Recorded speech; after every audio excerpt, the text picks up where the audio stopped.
Well, happy Tuesday. Um, Last night, Julie and I once again visited the game of Trouble. This time, just the two of us, but we had all four spots going. Crazy. We ended up, I won one move before hers. It was triumphal. Hey, shout out to Opie, Brenton, Charlotte, my grandkids in LaGrange. Love you guys. Love bombardment question for the day. Here it is. I love doing this, fill in the blank, with you. I love doing blank with you. We all love to do something special with each member of the family. So I love doing this with you. So you might want to stop, take time, do it afterwards. Yesterday, we started preparing you for Easter as we are thinking ahead to Resurrection Sunday. His life, his death, his burial, his resurrection, and just getting our minds tuned into the significance of this day. Yesterday, we asked the question, why did Jesus have to die? Well, the Father predetermined it, He ordained it. Jesus, the Son, He embraced it. And the purpose was simply to Jesus to die in our place. He died as our substitution so that we wouldn't have to. We deserve death, but He died in our place so that we wouldn't have to. Incredible act.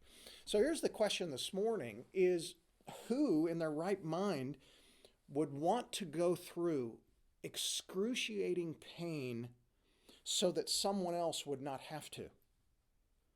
Well, left to ourselves, that's really a tall order. But who in their right mind would want to go through excruciating pain so that someone else would not have to? That's godly. That is Jesus-esque, because that's exactly what Jesus did.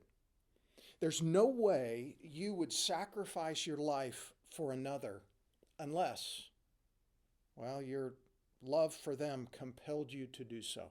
That's the only reason. And that's what drove Jesus to the cross, was His love for us. First, His love for His Father, but also His love for us. Let me show you something.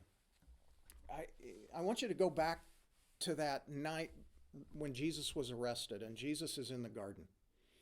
He's gone from the upper room where they had communion. Then they sat on the southern steps of the temple where Jesus kind of gave them last instruction. And really, you could argue that He was saying to them at that time, I want you to love me, love each other, and reach the lost, which is really the purpose of our church. And then He went from there down a ravine over this little Kidron Valley up into the Garden of Gethsemane, which is on the base of Mount Olivet. And so there He's with His apostles, and it's getting late. He hasn't been arrested yet, and He's praying in the garden. His apostles fall asleep. He's still praying, and He's praying intensely. I want you to go back to the garden with me in Luke chapter 22, and it's verse 42. It's a classic prayer that we've looked at probably before, but Jesus is saying, He's praying intently to the Father, and He's saying, Father, if Thou art willing, remove this cup from me. Yet not my will, but Thine be done. You know, Jesus chose to die in our place, but it wasn't an easy decision. In fact, what Jesus is asking here, He's asking a question that every single one of us have asked. He's saying at this point in time, Father, if Thou art willing, remove this cup from me. He knows what's in front of Him. He knows that He came to die to pay the penalty for mankind's sins, but He's asking the Father, He's saying, is there another way? Honest question. In His humanity, He realizes what's in front of Him. And nobody in their right mind would want to go through what He's about to go through. Flogging, beating, humiliation, death on the cross, agonizing. He knew what He must do, but at the same time, He's asking the Father what all of us ask, is there another way? I've often thought about that question. And if God had provided us 1,000 ways to get to heaven, in our humanity, I think what we would have done is we would have said, can I have one more way?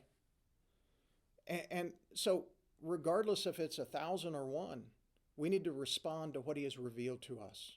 And what he has revealed to us is that there's only one way, and that is through his Son. And so the issue is we're always going to demand more ways because we want to do it our way rather than God's way. But here's the crucial thing that is so supernatural, is that when Jesus said to the Father, he says, if this cup can pass from me, is there another way? But then he said, not my will, but your will. I think it's one of the greatest prayers in Scripture.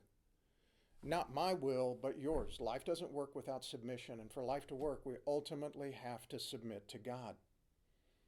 So, love for the Father, love for the lost, love for us. Well, that was greater for Jesus than the knowledge of the pain that he would have to endure, because he knew the pain that he was going to endure. But his love for the Father and his love for us was greater than that. So the bottom line, here's the principle for us. We will submit to what we love the most. We do every day. We will submit to what we love the most. I'm struck by what's going on across our country, that many are choosing to sacrifice for the well-being of others. And then when you get the wind of those individuals that are going, hey, you know what? I'm going to get what I want out of life. I don't want to sacrifice. I remember a few college students on spring break, they're interviewing them. And this is not all of college students, but there were a few of them that were like, you know what? This is about me. This is about my pleasure. And I'm going to party because I don't care what happens to anybody else. Well, you know what? That's incredibly selfish. Selfish desire to party and pleasure at someone else's expense. So that's revelatory of those folks chose to submit to what they love the most.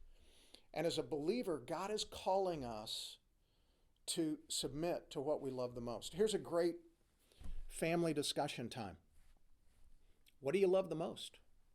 Maybe develop a family list. What do you love the most that you are willing to sacrifice for? Love is a choice. It's determined as an act of our will, and then our feelings follow. So maybe as a family, you sit around and go, hey, what do we love the most that we are willing to sacrifice for? What we love the most, we will submit to. So make that your family project for the day. Well, again, it's great to be with you. And I will see you tomorrow morning, Wednesday morning. Have a great Tuesday. Bye for now.